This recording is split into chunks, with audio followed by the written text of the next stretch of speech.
morning and thank you for keeping it Citizen Television. We really appreciate your time and company. Waking up with us every morning, we do not take it for granted. Of course, today we are shifting gears from the discussion on matters politics and what is happening in the country to now something also that is very pivotal. We know that this week is actually the climax of just creating awareness around hearing loss, hearing impairment, and just better hearing care, because on 3rd of March annually, actually globally, it's the World Hearing Day, something that was set by the Office of Prevention of Blindness and Deafness of the World Health Organization, something that we usually mark each and every year.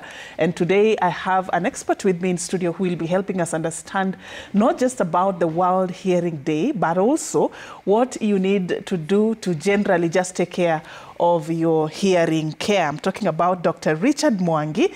Dr. Mwangi is a consultant audiologist, and of course he also works with the Doctors of Hearing here in Kenya. Asante sana for creating time for us. Thank you very much. It's always a pleasure coming here to educate our viewers. Thank you. Always a pleasure to have you. We're having this discussion. It's not the first time you've been on set. Yeah. And always is insightful conversations around how we can hear better. Yeah. You know? Yeah. All right. So let's begin from what's happening this week.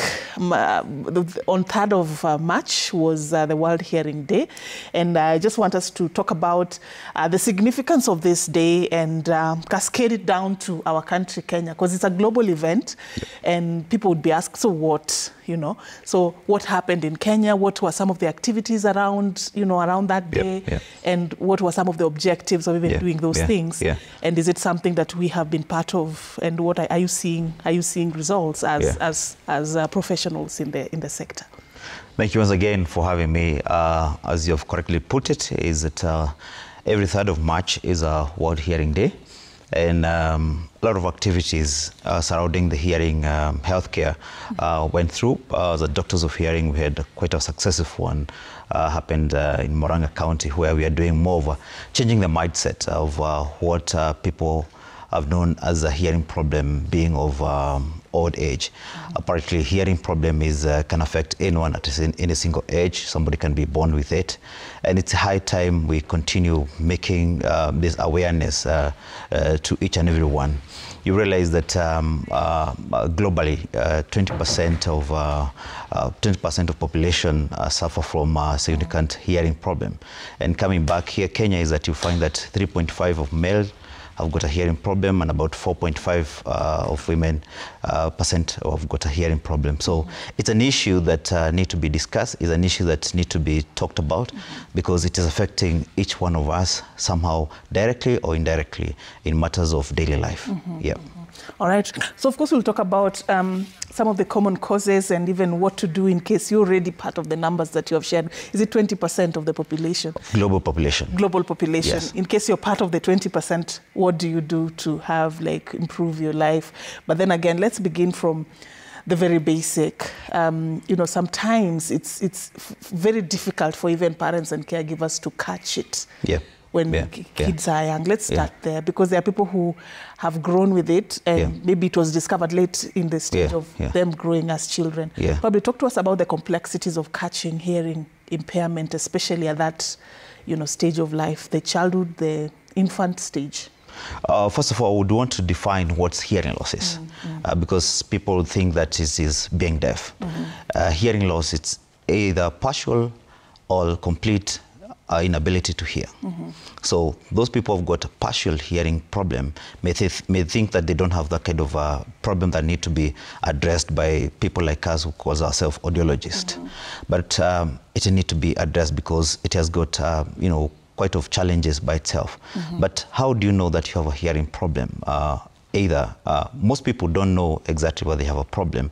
You'll find that their relatives, their spouses, their children, they keep on telling them, look here, the TV, it's high. We keep on telling you, talking to you, and you hardly, hear us. We have to raise ourselves. And what I would want to tell our viewers is that if you see somebody who's got a hearing problem, it's not about the loudness. It's about talking clearly to them and in a different rephrasing if they don't hear the first time. But also, I may find that people might have a sudden hearing loss. You sleep today and you wake up with a hearing problem that needs to be treated with emergency deserves. Don't wait, because that can be reversed. But in about 90 to about 95% of cases of hearing problem is that you find it is a gradual process which has been there over a period of time. Yeah. So it's not something that people are born with? No, you can be born with. You can be born with. In most cases, in fact, what we found, especially during our Out Hearing Day activities, that there are more children. That means this is a congenital problem. That means they were born with this hearing problem. And it has taken time for some of them to get solution. Maybe one, this, little awareness of where they can go and get the solution. Two, the services, maybe they are not available where they are. So with the statistic we got from the ground is that you find that most of the children were born with a hearing problem, and then what parents were coming to tell us is that this child doesn't talk, delayed speech. I've been told to do a hearing test. There's nowhere to do a hearing test within this area, things like that. So you find that this hearing problem, children are born with it, and it is also good for them to have a hearing test at birth, something we call newborn hearing screening. And especially if it was, what you call high-risk pregnancy, maybe there was high blood pressure, the mother had high blood pressure, diabetics during pregnancy, or any other complication, and then the child was born preterm. It is very important for them to have what you call newborn hearing screening, which can be done even the day one of birth. All right. Yeah. So to what extent, you've talked to us about maybe one of the biggest challenges is maybe lack of these services and these facilities, or even sometimes even experts who can actually, take a parent or a caregiver through that particular kind of an exam. But to what extent can also the lack of help for these young ones be attributed to the stigma and the denial that the parents, usually go through at that stage? Do you find this a challenge also? Because no one would want to accept easily that, their child has a problem, or they are being branded as deaf at that young age. So you'd find the parent is taking time, believing and hoping that the child will start hearing at some stage. Do you find this a challenge as well? Yes, the stigma, the denial, and what you say that the children, the mothers, the parent don't want to be branded that they have a deaf child. But as I started saying, is that hearing impairment is not being deaf. It can be partial or complete. So what we find more is the stigma, denial, and the myths, which are incorrect.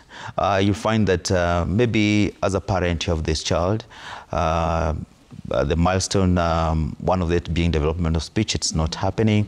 And then because, you interact with other individuals, the relatives, they're telling you even the uncle of this child talked when he was 10, 15 years. That's not correct. The good thing is that when you find that the child cannot turn when you're calling their name, even before they get 1 year, maybe 1.5 years, they cannot, turn because they'll be taught to align to the voice of the mother so much. I mean, it's high time you get to look for solution. It can start from the pediatrician. Then the pediatrician give you the way of referral. The pediatrician will know that this needs to be seen by the audiologist. This need to be by ENT. This need to be seen by speech therapy, and then can refer you. But not keeping quiet and allowing this child to just grow without looking for solution. Because if it is checked in early enough, let's say by 3 years, maybe 2.5 years, you'll find a very successful case where you find that this child will develop speech with peers or the age mates and can be able to integrate in normal school. So most importantly is that what we tell our parents, or what we're even telling those people we found there, is that, look, it's not too late, but at least you've come. Let's see where we can start from here. But I'll urge the parents to look at it from early enough. If there was complication, how your pregnancy was, let the child be screened as soon as you can, because as developmental speech happens, it has to happen because the child is hearing. If there's no hearing, you cannot develop the speech. That's correctly. True. And it's better to just go, get it checked and rule it out in case there is no problem. Yes. just rule out that there's no problem or there's a problem. So that if in the event there is a problem with the child, they can begin, assisting this child. There are assistive devices. There are so many things that can be done so that at least this child can achieve their quality of life alongside their peers. So let's talk about the common causes of hearing loss. If you look at what is happening in the society, what we do, cutting across from children to even adults, what are some of the compelling causes of hearing loss today as we speak? Common causes is that you can be born with what you call congenital hearing problem, depending on maybe the development of the child or the pregnancy was. But then there is another one you say acquired. So you can either be born with this problem or you can acquire it. Okay? So acquiring means that it must have been caused by different thing. Maybe you were born hearing and then something happened. Let's say there's some medication we call ototoxic medication. These are the medications that damage the hearing nerve. There is what we call, a noise-induced hearing problem, and that's something that can be preventable. Noise-induced? Yeah. You exist or you spend most of your time in an environment that is too noisy? Let me just break it down because it's affecting anyone. Please. So what exactly is happening? A noise-induced hearing problem is where you have a hearing problem as a result of noise. And let's not just think the people in the matatu industry, the Juakali sector. Let's just think as individuals, because nowadays you find that everybody is having something in their ear, listening to their favorite station. Okay? And maybe the volume is too high. If you hoot behind them, they cannot even hear. If a motorbike is riding behind them, they cannot even hear. So if you keep on exposing to that kind of noise every day, every morning when you're going to work, and every evening when you're exposing yourself to the noises, that to too much noise that will continue harming your hearing. So it's no longer the matatu industry, it's no longer the Juakali industry, it's no longer the entertainment industry, because those also, they're at high risk. But what can they do? Because they need to work, is it? Yeah. People in Juakali industry, there's something called noise plugs. They're custom made, and there's some that are available, in the supermarket, in the pharmacies, and they can be bought. I'm sure you've seen people maybe in the airport hanging things, orange things, and when they are directing the plane on landing, or the people with the carts there, they put them because they want to protect their noise. Such a simple thing can protect people in the Juakali industry, and it's very cheap to get that one. So that can be prevented. Things that cannot be prevented that causes hearing problems that hereditary. It can be genetic. Another thing that can be prevented is using of Q-tips or the cotton buds, where you find people using cotton buds, putting them inside the ear and cleaning their ears. Because what they do is that they push wax. And when they push wax, it comes a time that it blocks completely. But that can be cleaned. And then, this person so how do you do it? Because that's very common. Using the cotton buds. It's a common practice in every household. Yeah, I get so it. How do you clean your ears? Just leave the it. Recommended way. Just you leave don't it. need to clean? You don't need to Even clean. for children? The much you can do is just using the bathing towel and just wipe around the ear canal. Putting things beyond, if those cotton buds, they are written themselves. The manufacturers, they write it. So you're not supposed to put it inside the ear canal. So you're not supposed to do anything to that. When you do that, you push wax further. I normally say, this cotton buds. Wax is not a bad thing. It's not a bad thing. Wax that's the in fact, it's a very important thing. It's a very important thing because it helps in trapping dust. It helps in trapping insects that might get into the ear. It helps in trapping, any microorganism can be in air and go into the ear canal cause. So it's very, very important to have earwax. So in fact, when we look at the ear, for the 2 decades I've been operating as an audiologist, is that when I look at the ear and I say, there's a significant amount of wax, not, too much impacted. You can see the eardrum. That's good. And people will say, I need to be cleaned. I say, we clean what we see. It's good enough to be cleaned, but you just don't clean. Right. Yeah. You can't have too much wax that blocks you from hearing well? Yes, there's some people who've got high production of wax. You find that there's some people you have to see annually, and clean their ears. But then there are not many. majority of the population is that the production of the wax is what is needed for the ear. Right, yeah, right. yeah. You had that. Wax is not a bad thing, yeah? It's not. You actually thought it was dirt. You need to clean it up. That habit of always taking that cotton bud inside your ear, you're trying to clean the wax for yourself, even for your child, Daktari says here is not advised. I mean, just leave it there. There is a reason it exists. Yeah. Unless it's too much, then let the experts do their job.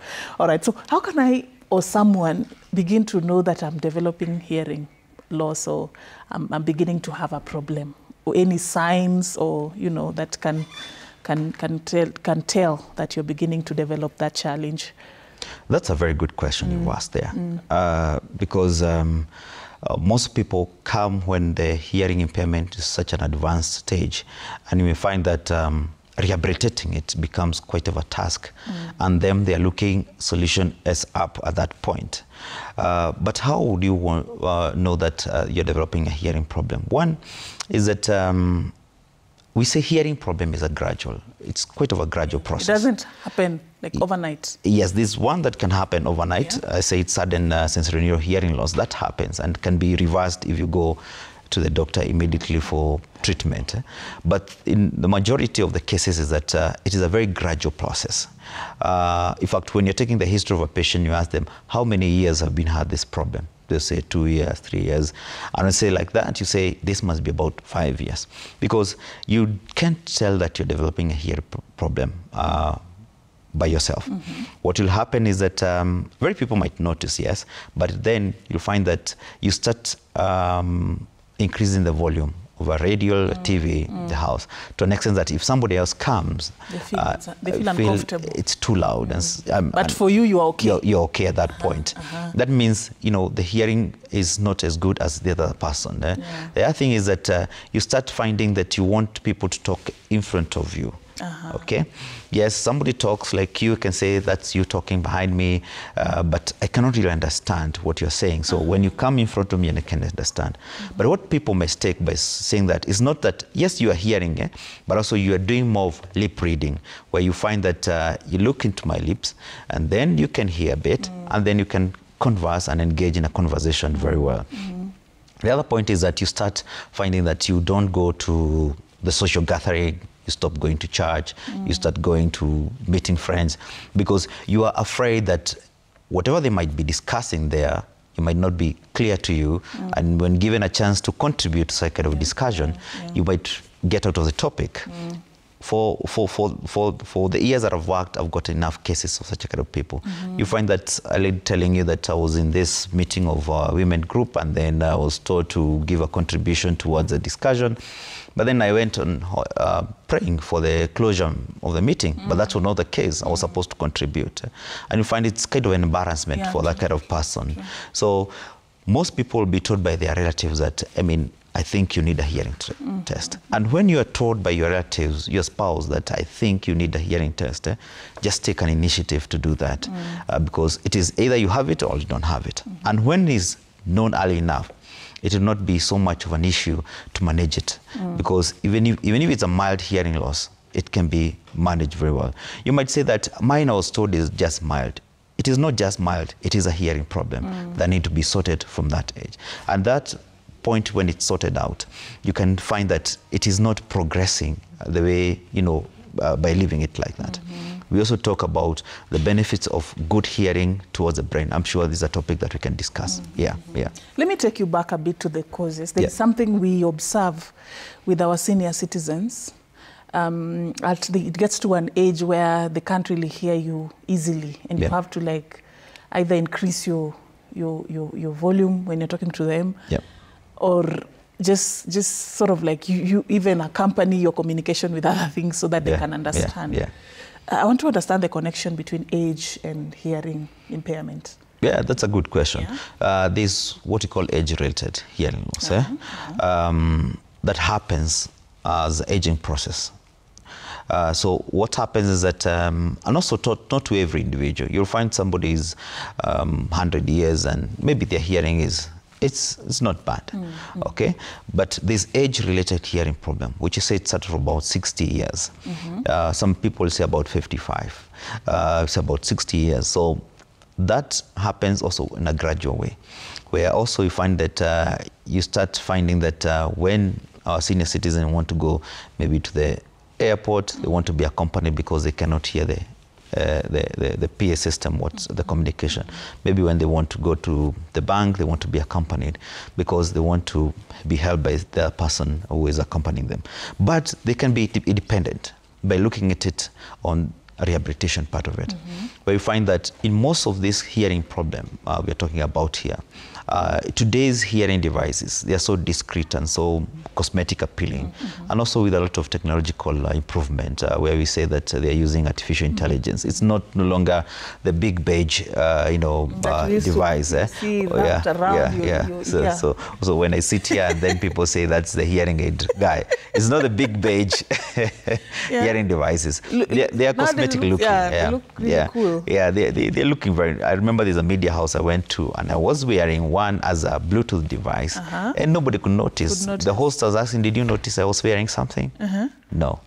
And I had it. So they are cosmetically appealing because, I mean, this idea of breaking the stigma and changing the mindset, even the manufacturers of these devices are coming to understand that it is a need, yes, but also so much as a need, this need doesn't need to be that big. There doesn't need to be only one color. It is, if you're dark colored, you have something for your color.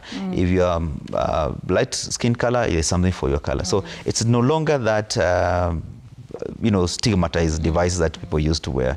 And what you see nowadays that so many people are wearing it, but you can hardly notice. Because I normally say that it's only two people who notice that you're wearing a hearing device. The wearer will look at another wearer's ear, or an audiologist like me will look into another person's ear, because I mean that's how we operate. That's how we are wired to be working. So it's not every day that you see or you'll be seeing that you're wearing something. So however mild the case is it, look for a solution, because if it start getting to moderate severe, it's quite of a challenge. And it can get there. It gets there. It starts from mild and it worsens. Right. The more bad it is, the more difficult it is to rehabilitate. So the reason I asked you about the senior citizens is because I wanted just to clear it. It's normal that sometimes it can get there. Yes. It is not it doesn't have to be like it is induced by something or they failed somewhere. Yes, that's true. It's okay that as you grow old, there is an age you can get that you begin to have that challenge. That's true. That's okay. That's true. Yeah.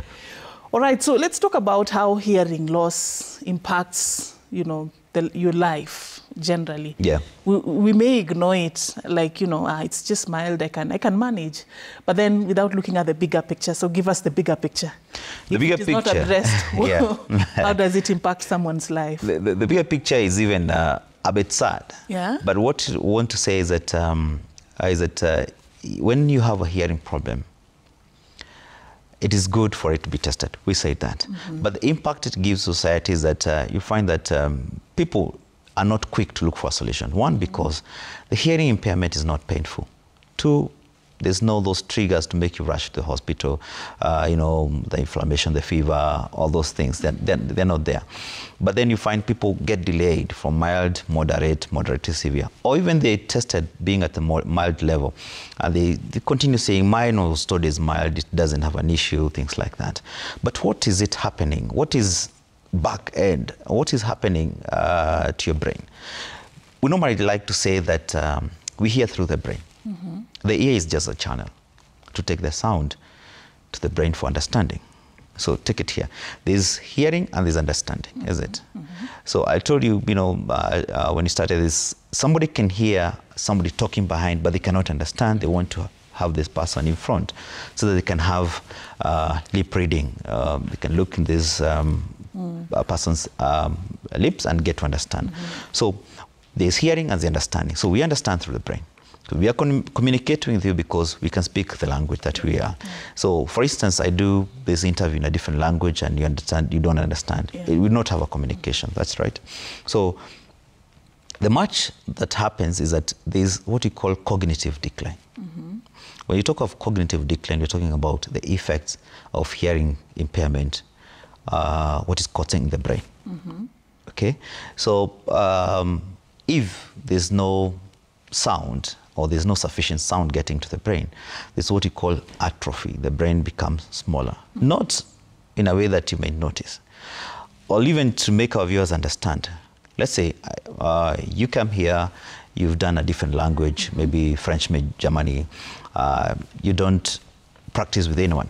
You'll forget, right? Yes, that's true. That's true. You forget, right? Or even if you go for driving and then you just never drive. You have to do a refresher. Yeah. Yeah.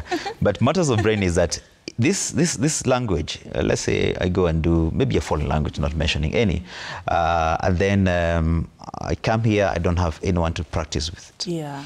I'll forget this thing because there's no constant stimulation towards where this language was told, is it? Exactly. So when you don't hear very well, the speech, the language that you have is not in constant use. So you find that this person start having, if they was pronouncing the word school properly, you start finding them, they have got kind of a heavy tongue and they say it cool, the CH goes, because that's how they hear it. And that's how they will pronounce it. The much that happens to the brain is that the brain's cognitive decline is where that you find that the understanding of the speech or the language start being affected by the match of how you hear it. So it declines in terms of functionality, not functionality. Size. Yeah. Functionality. Now, that's even the worst thing because the end of it all is that you find patients getting dementia as a result of untreated hearing problem. They forget things. Yeah, it doesn't go direct there. You find that this person will start to forget, getting frustrated, handling small things, small tasks.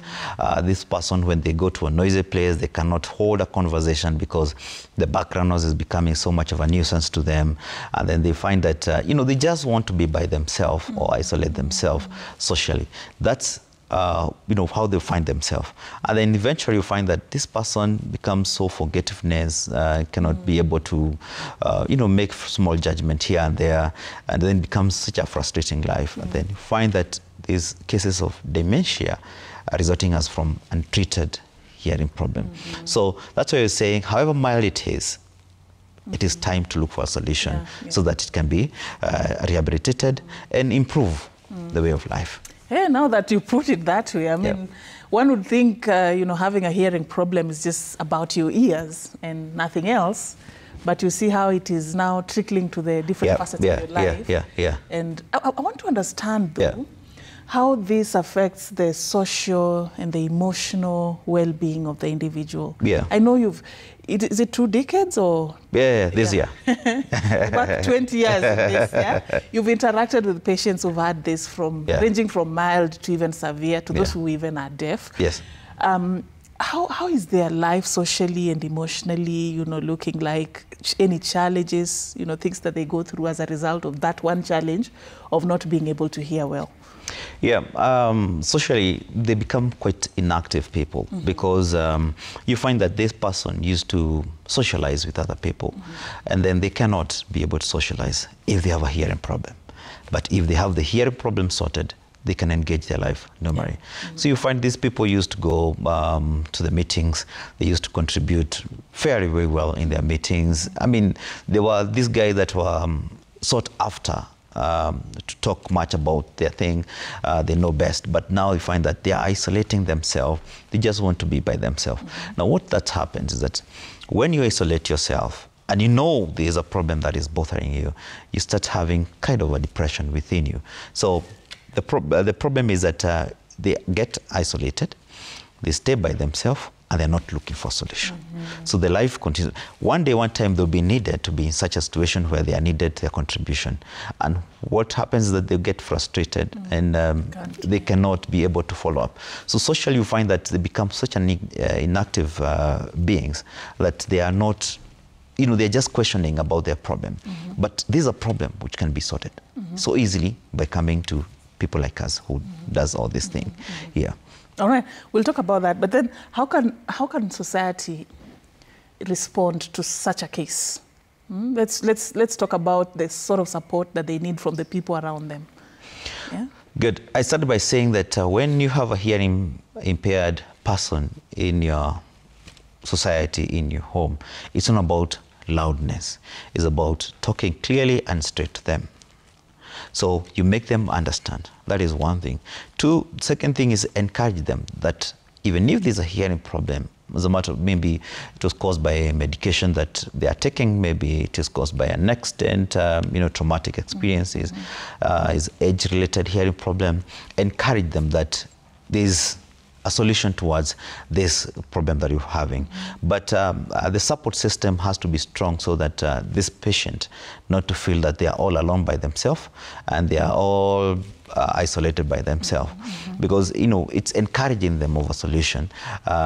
That I've known these people, I've had their reviews. I know somebody who knows them, who have gotten a solution. In fact, even bringing somebody, because with technology nowadays, with the information nowadays, that you somehow know somebody who've got a hearing problem somewhere, so that they can see and they can learn from somebody who's already been treated, back to work, back to their lifestyle, enjoying whatever they do best, and communicating very well. All right.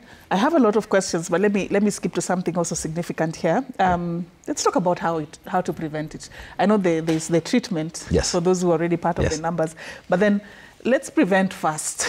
Yes, let's prevent first. Let's prevent first. So how can someone prevent, developing that challenge of hearing?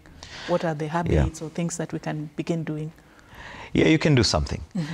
First is that I'd want to talk about the hearing problem affecting everyone at any single their life. It's not an age-related hearing problem anymore, and it has never been. It affects from children, young people, young adults, the youth, and also now the age-related. So let me talk to this young group, how they can protect it, because they have to. And if they don't, we are getting the statistic in our clinics going high, because they have to protect themselves from noise. Okay? I normally say is that if you're in a function and I cannot communicate to you at an arm length, that means at that far, I have to raise my voice. That noise is too loud already. We don't have... But what's the fun without the loud... That's where we go wrong. No, what's the fun? That's where we go wrong. We've talked about noise-induced hearing problem happening at once. Let me see. I don't know how you were back in the college life, where you used to go to noisy places to have fun, and then the following day you find like, I think I can't hear very well. That's something called temporary threshold shift. Yeah. So the hearing has been somehow affected. It comes back, but some people, it can be permanent. Look, you went to have fun, but then the following morning, you have kind of a hearing problem. You see, like, I'm not hearing very well. Some people it resolves, others it doesn't.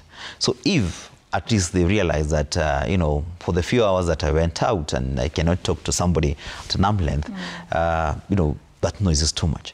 I'm not saying that you should not go have fun. Avoid closeness to the speakers. So you can have somewhere in an open place, not in all closed up place. Why? Is because when you find that in a closed place, sound is pressure. It's quite of an energy. Those vibrations, they are so enclosed within you. But if it's somewhere with a high roof, open windows, that's not too bad. Although I will not encourage, yes, but that's not too bad. But when you find that you are all enclosed in a small place, but the music is even shaking the walls, that's a bit dangerous. All right. That can be prevented. The other thing is can be prevented is using cotton buds, because when you have impacted wax, you have something called conductive hearing loss. That once cleaned, it can be sorted out. But it can also be dangerous, because using those Q-tips or cotton buds, that you can perforate your eardrum.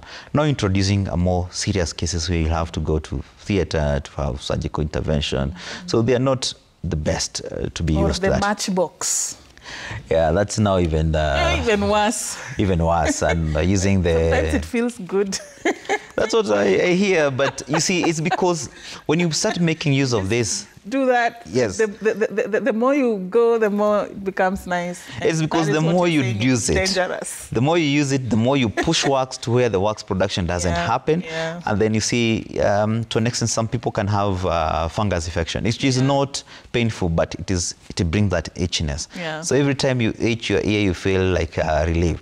But you don't have to put something in your ear. You can just push it from there. You don't have to put it in the ear. You can just use a different way of doing it. All right. But avoid the cotton buds if it's possible. If you can. Yeah. For the young people, he has been very, very categorical. The loud music, these devices you wear on your ears, the earbuds, the what, and you put in loud music that even the person next to you can hear you, the music you're listening to, you're actually not doing yourself a favor. In fact, some of these devices, they have got some kind of a levometer that have got different shades. You know, when you go up, there's a green, which green means more of, if you go with the traffic lights, it's okay. But when you go towards red, in fact, it pops up a message, you know, exposing to yourself to this point of may cause a hearing problem. That's a warning that should be able to serve as a good reason why you should not go to high volumes. Plus, invest in quality. Those gadgets also come. Oh, yeah. All right. So let's talk about treatment. Yes. So what options are there currently? What do you do to decide this patient needs this kind of intervention, this one needs this kind of intervention? Just run us through the options that are currently available in case somebody already has hearing loss that has been diagnosed. Yeah, that's a very, very good question, because we get a lot of people calling about it. So hearing problem is not standard to everyone. So we get our patients calling us and ask us, how much is the hearing device? We don't start there. We start by, you have a hearing problem? Yes, we do a hearing test.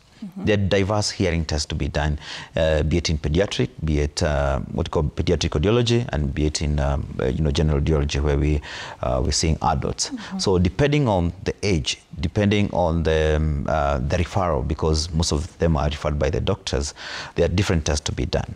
So from the test is when we start discussing what type of hearing problem is, because there are different types of hearing problem. So there's what you call conductive hearing loss, where you find that maybe it is the perforation of the eardrum, maybe it is the wax impaction, or maybe it's a middle ear that is not functioning as supposed to be. And at that point, we see what to do. Is it to clean the wax? Is it to refer to an ENT surgeon for the intervention of surgical intervention for the perforated eardrum? So that's about conductive hearing loss. And then there's what you call sensory neural hearing loss, where you find that the hearing nerve has been affected. So this is the highest percentage that we find where needs an intervention. Now, when you talk about sensory neural hearing loss, now it is also divided. Is it mild? Is it moderate? Is it moderately severe, or profound? So by the time you're looking at the solution or the treatment, is that you have to define all these things. Is a case conductive, or is a sensory neural? If it's a conductive, send it back to the ENT doctor, or send it back to the pediatrician. If it is sensory neural, it is as audiologists to start managing that case from that point. Now, it's us to know, is it mild? What solution is there for mild? Is it moderate? What solution is there? Is it moderately severe, or even profound? Now, when it comes to the solution for those cases, they're also different hearing devices or hearing aids that are supposed to be used for that. Where we find that, there's those discrete, there's those we call receiver in the canal, different technological level, also depends on the preference of the patient. All those things have to be in consideration. So much so goes into picking a device of a patient.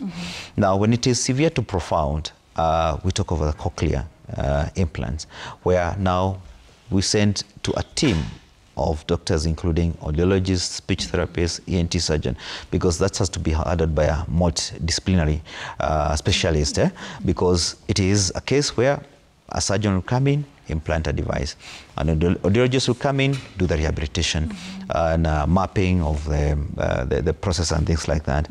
And then speech therapists come in for those children who have been born with a hearing problem, to start teaching them how to talk, how to develop speech. So it is a diverse case. So when we get a call and a patient says, I have a hearing problem, how much is the hearing aid?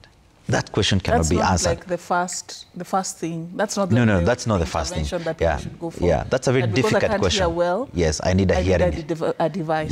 Yes, that's a very difficult question to ask, because the next thing you'll be asked by the audiologist or the receptionist at the hearing center is that, have you done a hearing test? They say no. Say, you need to do a hearing test so that we see how your hearing impairment is. In general, what I'm saying is that the hearing test, it's more or less of a prescription or a guide, one of the guide to take us through on how to give you a hearing aid. Because, you know, look at it this way. You cannot say you are sick and I need medicine. For what? What are we treating? Exactly. Exactly, is it? Yeah. Yeah. So we have to look at it differently, that you have a hearing problem. Yes, it's good you know that you have a hearing problem, and that's a good stage because you have accepted. Now, let's look at it differently. How do we need to handle it? You need to come, do a hearing test, and then we start seeing the degree and the levels and the frequencies that have been affected, so that we can bring up the solution. Because some people will come and say, but I hear my husband better than my sister. Those are two different things, because like my voice is deep. Some people, especially... There are cases I can hear one person well, and no struggle hearing another person. Yes. You can say, I hear so-and-so very well, but I cannot hear my grandchildren. Because there's different levels of frequencies that get affected. So it is quite of a complex. It is not as simple as it might be said. It's quite of complex looking at it. But when you come to us, we try to demystify it in a very nice way, so that you go step by step, step by step. And when you take through the patient step by step, they appreciate it so much, because they might say, I didn't realize that's how it is done. I just thought I just call in. And that's it. You're finding so many people they say, I have a hearing problem. Nowadays, there's online shops everywhere, and they buy a device. And when they buy those devices, 2-3 weeks, they start saying it is not working and it is too loud. That device is very dangerous, because we'll start having now, apart from the hearing problem that you had, you start introducing another hearing problem, which is noise induced, because this device that you're buying online is not a prescription device. And maybe you bring it to us and say, I mean, this is just an amplifier. It's not a hearing device. A hearing device is a medical device that has to be prescription done according to the test.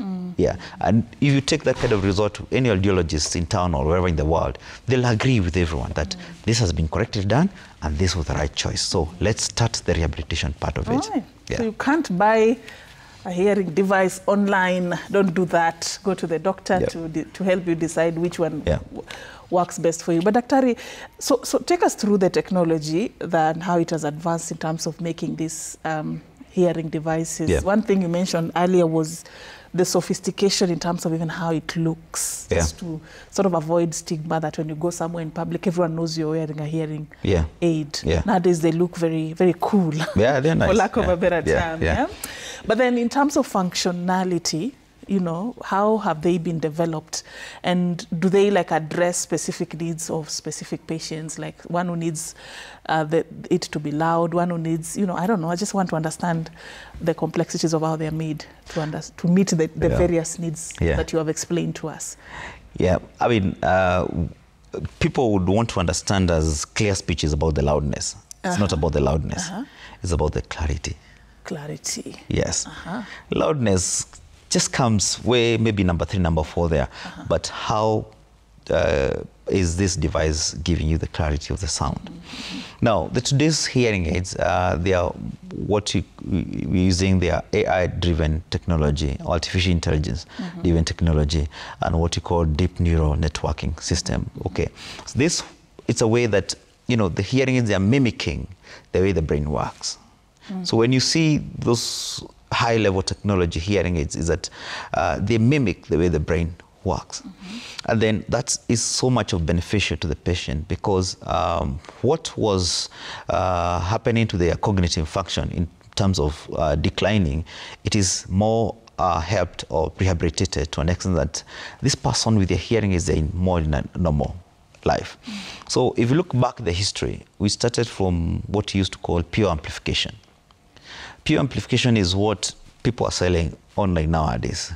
So you're looking about 50 years of technology being sold online and being called hearing aid, which is, you know, it's causing more damage. We don't want to talk much about that. So what used to have to happen, the pure amplification, is just loudness. So everything used to be loud. And since this person has been a quiet word of themselves, so to say, that means that the sound has not been loud enough for them. These devices were 50 years ago. was giving some help, is it?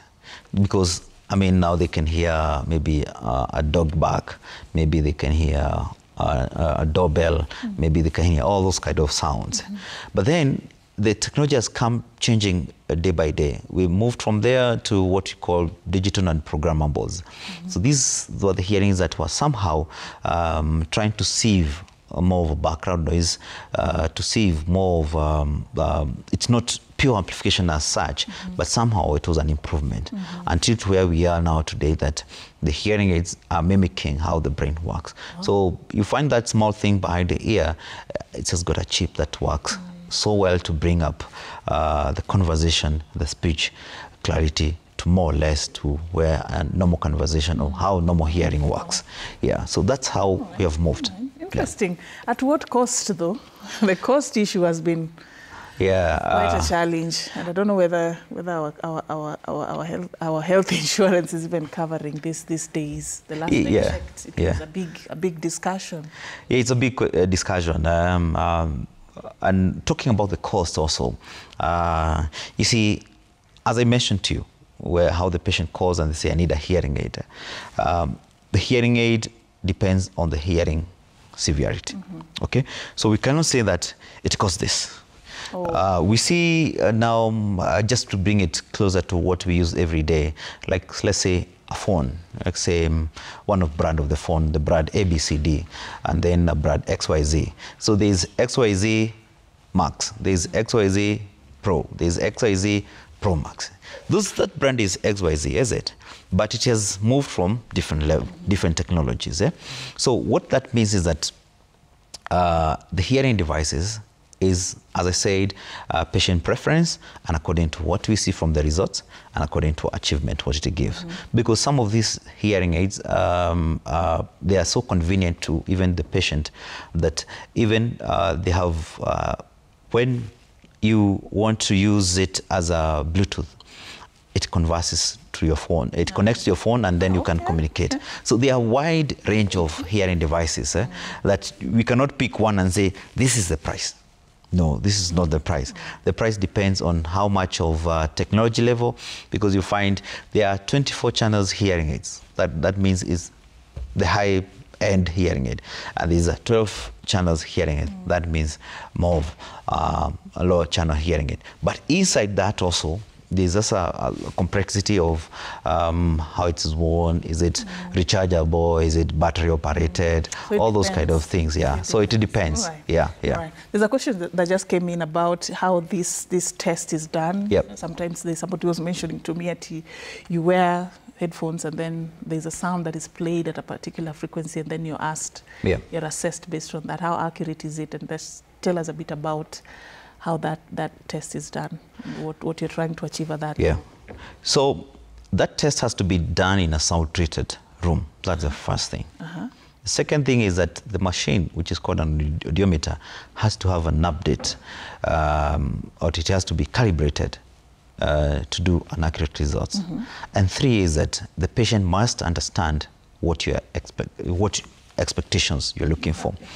So you get in a room which is soundproofed with below, our room is about 30 decibels. So it's normally below 36, 34 there. So when you do it, it has to be sound treated. That means the only sound that this patient is listening through the headphones is the headphones. And also you see the headphones also will give some insulation of outside sounds. So you achieve much into bringing the outside sounds, the patient to concentrate on what he's hearing or she's hearing. So once you give the instruction, and the instructions has to be clear to the patient, and you start doing the test. As you continue doing the test, you can observe on the screen on what the patient is doing, whether it's correct or not. And then if it is not correct, you can always give them instruction and repeat the sound. So the sound has to be done from mid-frequency towards high frequency, and then from mid-frequency to low frequency to try to achieve what we call an audiogram. An audiogram is just a graph that runs across from low frequency to high frequency, and that helps us to explain the severity of the hearing problem. That can only be done to a patient who is understanding the instruction, right? How about the children? The children, they have got different tests to be done. Remember I said that even a day one child can be done a hearing test, which technology is allowing us to do all these things because we need to assess the functionality of the ear. So there are other tests to do for the children who have got hearing problem because they cannot understand instructions. Such tests can also be done for people who pretend that they don't have, they have a hearing problem. Surely you would want to be part of that. Yeah, for compensation purposes, you know. Oh, really? Yeah. This is Kenya. So, anyway, as we wind up, Daktari, there's somebody who's asking, you know, so where can I go for proper checkup and whether hearing loss is reversible? Those two questions as we wind up. Hearing loss, it's one, it can be reversed if you sudden sensorineural hearing loss.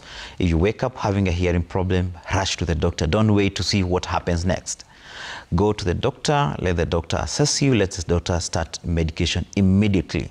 So don't wait even a day. So if you sleep today, wake up with a hearing problem, rush to the doctor. It can be resolved and can be reversed. That can be reversed. Now for the gradual hearing problem, it is us who does the diagnosis for the audiologist. Like at Doctors of Hearing, we do this so much because we have to look at the hearing problem of a patient and assess. So where do you go or who do you see for a hearing problem? They are called hearing centers. And the people who run hearing centers, they are called audiologists. So, or hearing doctors, whatever you want to search for. And then when you do that, is that you'll get to be taken through the whole system of how to understand. And I say that, you know, you don't have to keep on being washed your ear and each and every ear, and being told that it will resolve. If you've done it once, the wax came out and you saw it. If you've done it the second time and there's nothing being shown to you, because anything that comes from your body need to be you have to understand what it is. From wax, yes. When we clean our ears, when we clean patients' ears, we have to show them this is what came out. Because the hearing problem, especially where the sensorineural hearing problem is, it's not about of cleaning anymore. It is more advanced that you have to be seen by us so that we can be able to make conclusive on it and start rehabilitation and what you call audiological management of it. All right, thank you so much. Today it was all about, you know, sharing information about your hearing health, if I may call it that. And in case you have a challenge, what is it that you can be able to do? What points of action you can be able to take? And generally how you can improve your hearing, you know, care. Just a few days after we marked the World Hearing Day, I've been engaging Dr. Richard Mwangi, a consultant audiologist who is also working very closely with the Doctors of Hearing right here in Kenya. Thank you so much, Daktari. Thank you very much. For creating time for us. Looking forward to have this conversation again with you. Yes, let's continue. Thank you so much for also creating time for Daybreak this morning. We really appreciate your time and company. My name is Safina Chengoma. It's a wrap. Have a lovely day ahead.